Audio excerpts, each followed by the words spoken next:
And with that, the offseason has begun. No more hypotheticals, but direct words from the man himself, Steve Kerr, saying that Jonathan Kuminga might want out of town, or at least be having thoughts about it. The full breakdown on today's show. You are Locked On Warriors. Stop trying to turn the page on us so fast. Your daily Golden State Warriors podcast. We got 4 championships. Part of the Locked On Podcast Network. Every team has a chance if Steph's on the team. Your team every day.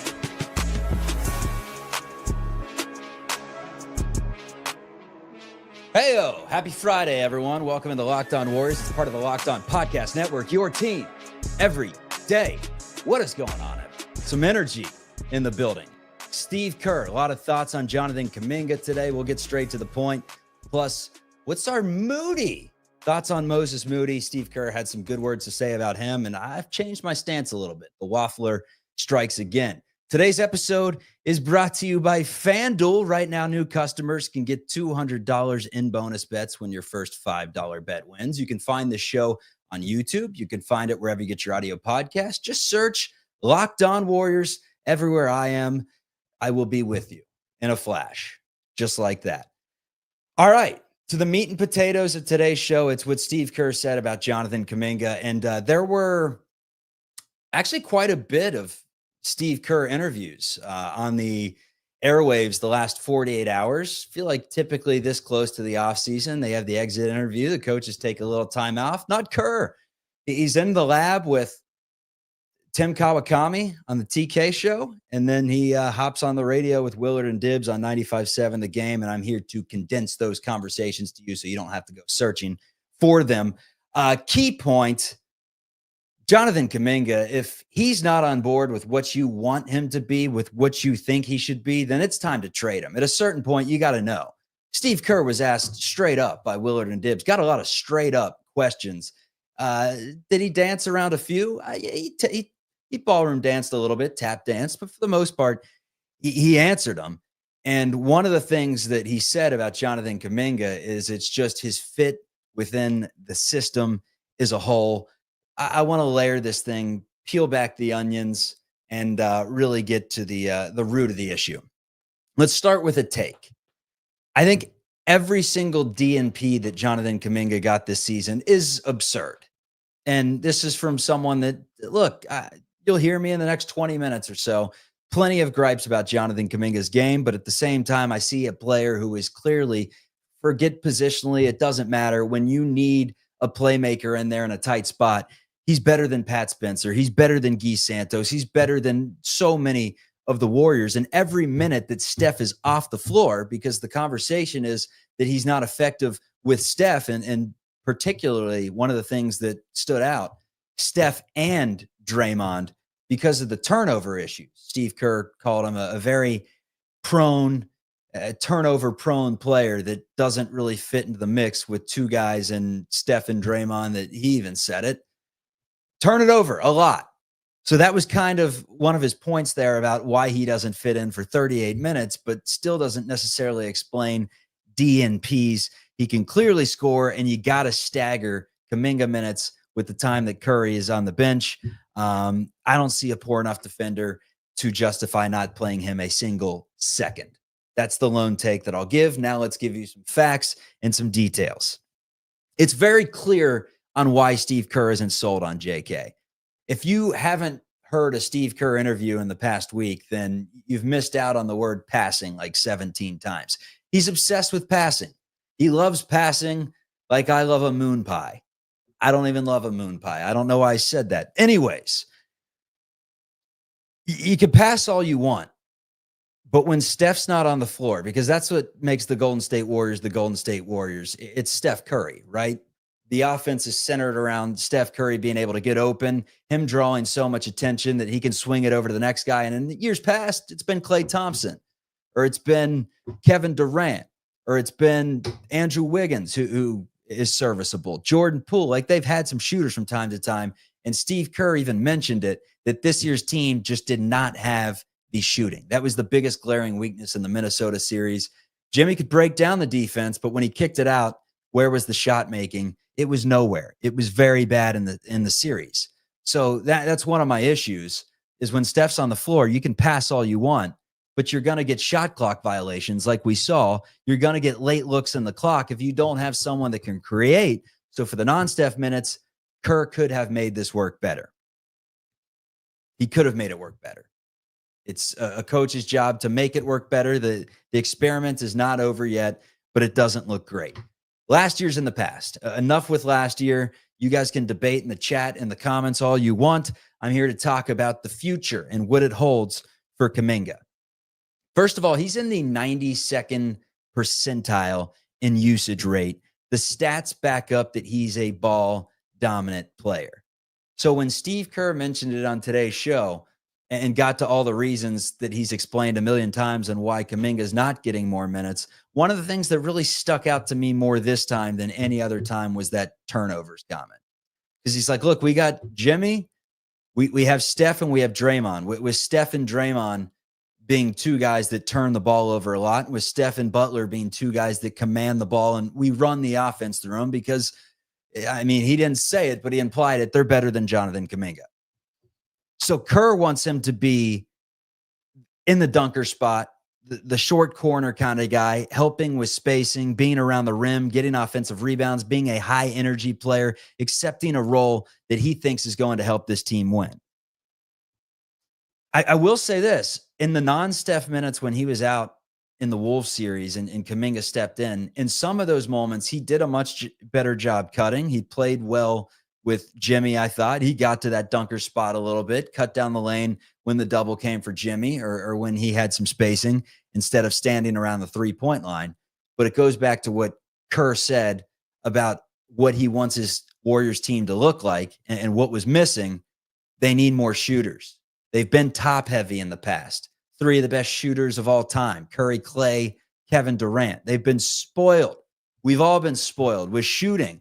And granted, you have Buddy Hield, very, very streaky, but a very consistent shooter. Aside from that, you didn't have a ton of consistency in terms of guys that could put it up. And the numbers backed up that the Warriors were actually a pretty good shooting team in terms of individually, like Pods, 37. Moody, I think he shot 37. Peyton turned around his season. Post could knock him down. So the Warriors could hit threes in that regard. It's just a matter of when it mattered at the end of the season. That was really their biggest glaring weakness. And JK doesn't necessarily help in that situation. That's Kerr's logic behind it. But again, there's really no logic behind playing him just about, not just about 0 minutes in multiple games, the last, 15 of the season and into the playoffs. Kerr never wanted to draft Kuminga. Then why hasn't he been traded? That is the big issue and the big talking point we're bringing up on today's show. Because when I listen to this conversation, it seems like Steve Kerr isn't even sold. And if you're not sold on the pipe dream of it happening, he's asked flat out, can Kuminga be the player that you want him to be? Or is that not who he is? And the player that Steve Kerr wants him to be are a couple of role players that he brought up that I'll bring you in just a bit. And role players is a very unfair word to these two players. All-stars, excellent players that know their role, but don't have the sole mission of just getting the basketball, scoring points, and doing damage as the 92nd percentile usage player in the NBA. That's one of the things that I want to get into in just a minute when it comes to Jonathan Kuminga. But it didn't seem like Kerr was 100% sold, was asked straight up, like, is he going to fit into this guy that you want him to be? I hope. We think he still has it in him. Kuminga said that he's going to be around the facilities more than ever this summer. So it's our main priority to making this work and figuring out how JK can be a big part of this team next season. We're not giving up on it, but he did mention that Jonathan Kuminga probably is having thoughts. It's the natural thing, right, of playing somewhere else and how his role could be. Now, Kerr did say that, he's got a pretty good situation here. He's a young player. He's won an NBA championship. We're trying to figure these things out. He mentioned that him and JK have a great relationship. They're on very good terms. This is just a basketball thing and solely a basketball thing is what he said. But I want to get into a quote that Steve Kerr has coming up, and also just this entire situation that has unfolded with Jonathan Kuminga and the comparison game, who Steve Kerr wants him to be and why JK has not become that player yet, and if he ever will. I mean, there's not one way to play the game. It's a very unique sport. Everyone has different skill sets. We clearly know what JK's is. He is elite at getting to the bucket and playing downhill, but elite with a little bit of inconsistencies as well. We're talking more about Jonathan Kuminga. We'll get into some Moses Moody later on the show. This is Locked On Dubs. Time for a word from our sponsors. All right, let's tell you about America's #1 sports book, just in time for the NBA playoffs. If you've not heard of them yet, you've heard of them. They're America's #1 sports book. It's FanDuel. Every night we got playoffs delivering highlight-worthy performances, major momentum shifts, can't miss moments. Whether it's a game-winning shot or a breakout player, there's never been a better time to get in on the action. FanDuel makes it easy. Before tip-off and live, they got player props, performance trends, same-game parlays, more ways than ever to play. You don't have to watch the start of the game. You can join, throw in a live bet. They take everything. Which players are showing up at the biggest moments? You think you know? Hit that prop bet. Whether a team is going to be stifling defensively in a certain game and you see the over-under at 230, you should probably take that under. And how would $200 in bonus bets sound? If your first $5 bet hits, make that first $5 bet an easy one. Please, please. New to FanDuel, it's the perfect time to sign up. Head to FanDuel.com, place your first $5 bet. If it wins, $200 in bonus bets. Make every moment more with FanDuel, the official sports betting partner of the NBA.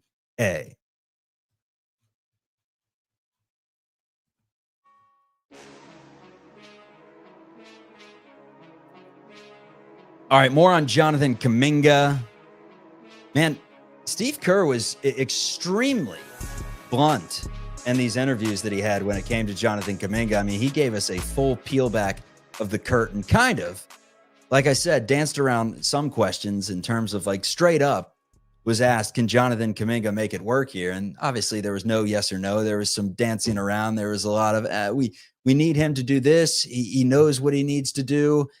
They asked if it was a mindset thing. I'm trying to think of the exact quote that he said that was a little bit strange in terms of it being like is it a mindset thing? Is it I want to do this, or he thinks he should be that type thing? A little bit confusing in his response. He was basically just kind of like saying the same exact thing in a different phrase that basically just said, like, he's not really on board with what this organization, or maybe not the organization, but with what a Steve Kerr run offense / defense and a team with Steph Curry and Jimmy Butler on it should look like, and what his role should be.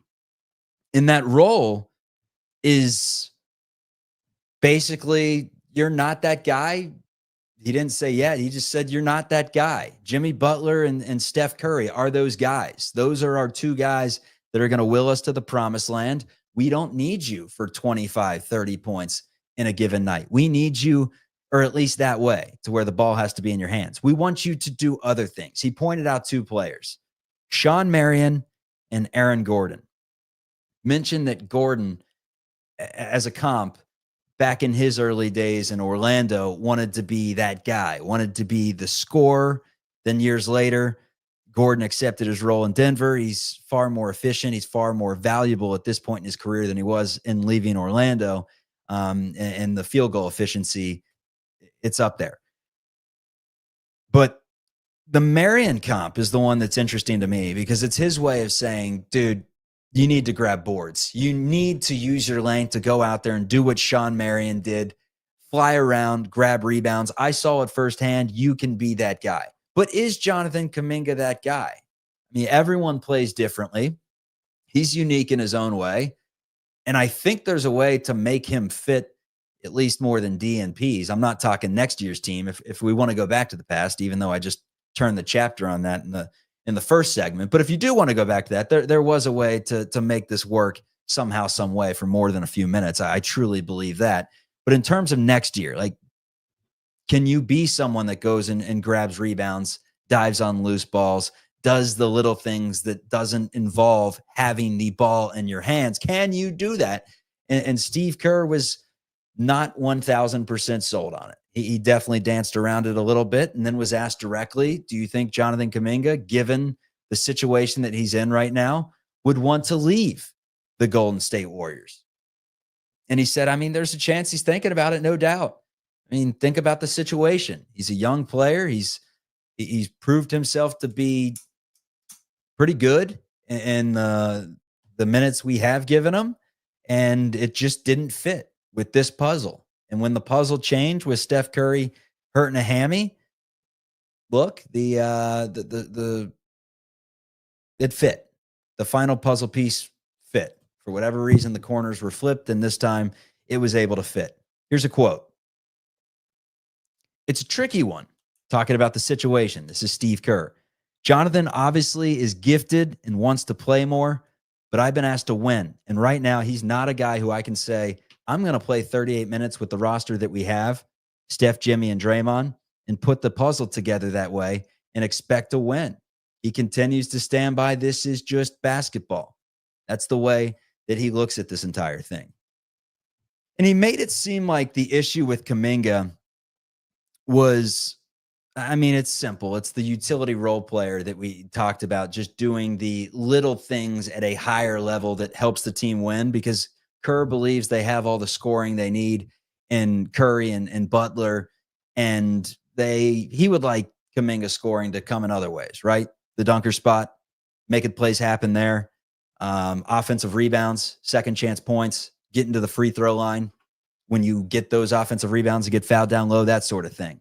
Hustling, which, look, he's got a different basketball eye than me. He sees it a lot, but I saw a guy in the playoffs guarding Anthony Edwards who looked like he was hustling, looked like he was pretty tenacious, looked like he had some pep in his step and was trying to prove something. So I agree with Kerr in a lot of regards there, but maybe not getting down on loose balls. That's a thing that some people are just built with and other people aren't. Maybe Kuminga isn't that guy, but a lot of players aren't that guy and are still effective NBA players. So we will see. But if JK wants to be JK, do you let him be JK? He can be effective as JK. Throw him in a different system, Chicago, Brooklyn, whatever, where there's no Steph Curry and Jimmy Butler. JK can shine. So do you let JK be JK, knowing that you aren't going to play JK, and whoever you could get for JK could be more effective for your team than JK? Not just kidding. That's how I feel about this entire thing. Do you just find a trade partner, let bygones be bygones? This has not worked. You've done it for 4 years. Find a trade partner who will let him do his own thing. And for everyone's sake, just end the experiment. I mean, it is a little bit exhausting. I feel like this could have been concluded years ago. So in that regard, as your duty when it comes to being an NBA head coach, it's to mesh someone into your system. So Steve Kerr has failed in that regard because he's had 4 years, and the fact that he hasn't been traded, unless there's just complete discourse when it comes to the main decision makers and when it comes to the man that's been asked to coach the team, and unless there's complete discourse, which is always possible, then there was some part of him that said, maybe we can make this work. We'll try it for another year. Because he knew heading into the season that JK has not consistently shown that he wants to be that type of player. We all know who JK is at this point, and that's not a bad thing. And maybe, just maybe, two things could happen. One, JK's 22. Steve mentioned it a lot in that interview. He's young, still a ton of time to develop, to figure things out, and to play the role that he wants to play. Again, he's going to be around the facilities a lot more than he has this summer. He's been working out on his own previous summers. So maybe that has something to do with this. And there's actually a way that this thing turns around and the puzzle pieces fit. Every season's different. This past season, the puzzle pieces didn't fit. And it doesn't seem, based on Kerr's comments, that there's a ton of optimism or a ton of there's no guarantees in there. He's not saying we're going to make this thing fit. I promise you that. He's saying like, we'll see. It's up to JK. Kind of one of those things. So it's your job as a coach to mesh someone into your system, fail. And it's your job as a front office to trade for a player that would be ideal for that said system. That's a fail as well. Nothing's a failure until you quit. Doesn't matter if you got on top of the moon with that $100 stock and it's down to a penny stock. Unless you sell it, you haven't lost yet, right? We still have shares. Come on. Coming up, more on Jonathan Kuminga, why Steve Kerr tipped his hand on why he won't be a Warrior next season. That is coming up. We got a little bit more to get into on Kuminga. Then we will go into some Moses Moody. That is straight ahead on Locked on Warriors.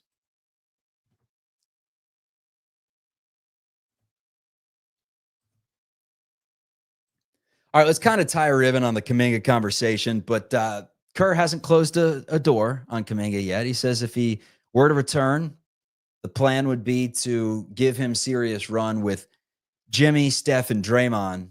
But again, we go back to that quote. I'll throw it up on the screen for those of you that are watching on YouTube. Good to see you. Comment something, anything, shoots it to the algorithm. It's free. We appreciate it. That's your way of saying I'm an everydayer. Again, this quote, I'm not going to play Jonathan Kuminga 38 minutes with the roster that we have. Well, how about 28 minutes? Will you play him 28 minutes? Because if not, let's just end the experiment. But I think Jimmy Butler has filled the role of what they wanted Jonathan Kuminga to be, thus leading me to believe that they're probably going to leverage him into trading Kuminga for that shooting that Kerr alluded to in the same 95-7 the game interview. Kerr acknowledged at one point during the season they were searching. We remember the searching stage. It was around the time they traded for Schroeder. It was around the holiday season into the new year. There was not a lot of optimism. There was zero consistency. The Warriors didn't have a winning streak for a couple of months and were just not good. And Steve Kerr was searching for answers. And at that point, that's when they kind of handed the keys to Jonathan Kuminga, the infamous presser of saying that it's your time, JK. Your time to shine. Draymond's head of the bench. Let's go. And it's probably because Kerr had exhausted all other options, maybe equal parts to create some sort of value if this season were to go awry and your plan was to just get rid of him entering next season in free agency.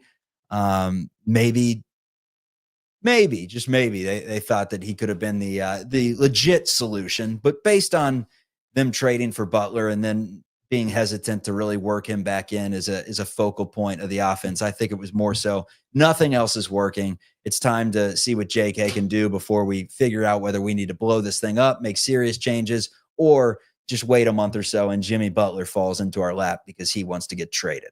But when Jimmy Butler came to the Warriors, everything changed. All of a sudden, Dubs are 23-8. If it's 25-8, sorry for disrespecting you, but it's one of the two. They're one of the best teams in the league, offensively, defensively. They're balanced. Kerr used the example of David Lee and Draymond in 2015. It's like, hey, we were winning games with Draymond when David Lee got hurt. So in this league, it's really hard to win games. If something's working, you don't want to tweak what's working. It's not easy to win. And he stuck with Draymond back then, and it was the right decision in that regard. And he felt the same way in this instance. But it is strange, once again, going back to that opening take, that he could not find him a lone minute with what he saw, with what we saw in the Wolves series, just coming off the bench cold and dropping 30. That's impressive stuff, people. You don't, that's impressive stuff. I mean, golf clap to JK, whether it's here or next year, he has the ability to do that. I mean, sure, he was on the bike, loosening up for a couple of weeks, so he was limber. But to go out there and wake up and score 30, that is an impressive talent that not everyone can do in this league. So Moses Moody, I believe he's coming back next season. The downfalls of Moses Moody were talked about in a different tone than the downfalls of Jonathan Kuminga, it seemed like. Moses's were more like, that's just kind of the game, the way the game goes. He missed some shots. I don't want to blame it on this thumb injury. We'll get to that in 2 seconds. That's a tease. Whereas the Kuminga thing was more like, this is what we've been asking him to do. He knows what we're asking him to do. Either he's going to do it or it's no hard feelings. This is basketball, and that's not what I want. And I'm the head coach, and I make the decisions in that regard as long as I'm here. But we're cool. He threw that in there. Like, we got a great relationship. And there hasn't been a lot of public turmoil, at least this season, for the most part, until really the end of the year presser where Kuminga kept it blunt too. I mean, at this point, we all know the situation. But Moses Moody, let's get into it. Had surgery to repair a UCL in his right thumb. It's expected to make a full recovery, expected to be ready for the start of training camp. So good news there.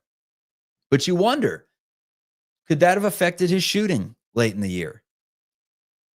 Kerr said, maybe. You never know what a player's going through, but at the same time, we don't want to make excuses. Fair. But they did play the Houston Rockets beforehand, and Dylan Brooks was swiping at thumbs. You never know what happened in that situation. He was 3 of 14 was Moody in the Minnesota series from 3. He airballed a 3-foot floater at one point, fired a few bricks. But outside of that, last series, I mean, for the most part, he shot well. But the season as a whole, 37%, pretty much has done that his whole career at this point. Can he be a better shooter? I mean, based on 4 seasons in the NBA, 36, 36, 36, 37. Seems like that's around who he is. That's a good number. His draft scouting profiles, though, a lot of them called him like developing into one of the best shooters in this class. And I don't really view him that way. But at the same time, the numbers don't lie. He had some really good stretches this year, especially defensively late. I mean, we were hyping up Moody for a while. I guess it's just the recency bias of how he played in the Wolves series, because I've hypothetically thrown him in like 5 deals since the offseason. We don't want to trade you for Michael Porter Jr. We love you, Moses. I'm just bringing up hypotheticals. But he serves his role well. I expect him to be better. He's going to be better. He's 22 years of age. He's 23, May 31st. So happy early birthday. Happy birthday, Moses. Plenty of room for him to grow. Young, 7'1" wingspan at the wing position.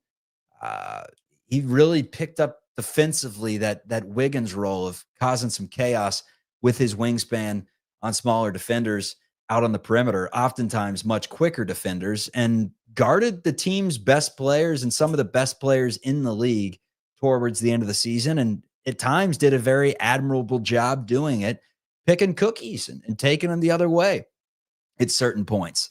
So unless in order to get your white whale this offseason, in order to get for some, it's Cam Johnson. For me, I said it was Sabonis. I mean, financially, it doesn't work. Again, I'm just talking the type of player that I would want. And it may take a Moses Moody type contract, maybe to get a better player, a more NBA ready player than Moses. They want Moses and they also want a 1st-round pick, and you can match salaries with like the Kobe White. That makes sense in that regard. Talked to some Bulls fans today. They said they're not trading Kobe White. Come on now. They'd be silly to do that. Well, the Bulls have done some silly things over the years, and it's the NBA. Things happen. So we'll see. But I do feel like I get the sense that Moody and Podziemski are 2 guys that would be back next season. I do get the sense that there's not going to be a ton of change. Kerr talked about how close they were, how these veterans still have it in them. The proof is in the pudding. The tail's in the tapioca. The stats are undeniable that these 2 together worked. They were hovering around 500, below 500 when the trade happens. And afterwards, they're top 5 in defense and offensive efficiency. They are one of the best teams record-wise in the league, and they didn't go out on their own terms. Curry got hurt, so you can always play the what-if game. No excuses, but like Moody's thumb, what if? What if it was bothering him in that situation? Then you go back to the series before against Houston, and he hit 3 threes 3 times in that series and had some good games. So I like him. I do like him there. And maybe the 30 minutes dwindled down to DNPs late in the season had to do with a combo of injuries? Because remember, he always had that Tony Hawk Pro Skater 2 knee pad on. Shout out N64, great game. But maybe it was injury related. Maybe Kerr said, it's just the way the series was going, they had to change the dynamic. So they took out Post and Moody shooting to kind of go with a different route. It was a confusing year. I watched every game but one, I think. The only one was the flu game. I tried to go with the Chuck Walt flu game and could not do it. It's around New Year's. Was it Cleveland? I think it was a blowout loss to Cleveland. But aside from that, saw them all. And the one on the plane against Miami, Wiggins return, we watched about 5 minutes and turned it off in disgust. But it was just a weird year, and that everyone kind of had their moments. And I'm sure you can look at all the other teams in this playoffs, OKC and Minnesota and New York, and for the most part, it was pretty consistent. 1 through 7 was pretty consistent. For the Warriors, it was very different. But one thing that was consistent late in the year was when Pods, Moody, Jimmy, Draymond, and Steph started, the Warriors did a whole lot of winning games. That lineup, I think, was 15-0 to start. So there's something working there. Unless you get back the perfect player that's going to get you over the top, I don't think those two are being traded. I would have to say that Kuminga is the likeliest. And then what the Warriors will do aside from that, who knows? Maybe there will be some big shakeup, but the way Kerr was talking about the locker room and the way that everyone enjoyed coming to work and the just makeup that the team had, the camaraderie, all the things that matter, right? And how the team meshed with Jimmy coming in right away. It just sounds like it may be a continuation of some of these young guys into next year. And then maybe there's a switch here and there, not around the peripherals. Like, I think Kuminga can return you a pretty serviceable NBA player that can help you out a lot, especially in the shooting regard. Cam Johnson is that name that we continue to go back to. I've seen many people say that's not going to do it, but I will say that he can shoot. And shooting in this system is huge. We know this. And with Jimmy Butler, it's even bigger because, as we'll talk about on our next show that'll be posted in the next day or two, Jimmy Butler loves passing the ball. Sometimes a little too much, but that's the biggest part of his game. He loves passing the ball, so you have to find players that love catching and shooting. Kuminga catching and driving is nice too, especially when he's cutting to the basket, but catching and shooting is valuable this offseason. Can they get it? We'll be answering that question all summer. No moves yet, but Steve Kerr did have a lot of things to say on Jonathan Kuminga. The door's still open to him coming back, but definitely no concrete, we're definitely making this work. It seems like there's some openness to seeing what's best and seeing how this offseason kind of goes in regards to some moves for the Golden State Warriors. All right, that's the end of the show. Thank you for making this a first listen of your day. For your second listen, check out the Locked On NBA Big Board Show. NBA draft expert Rafael Barlow reacts to every workout, interview, and rumor leading up to the NBA draft. So if you're a big fan of the NBA draft, if you want to know, some potential Warriors options at 41, who could slide, find the NBA Big Board on YouTube or wherever you listen to your podcasts. All right, everyone. Peace. We'll talk about Jimmy Butler in a couple days. Also, why Steph Curry and Joey Votto were mentioned in the same article. That's coming up on Locked On Warriors.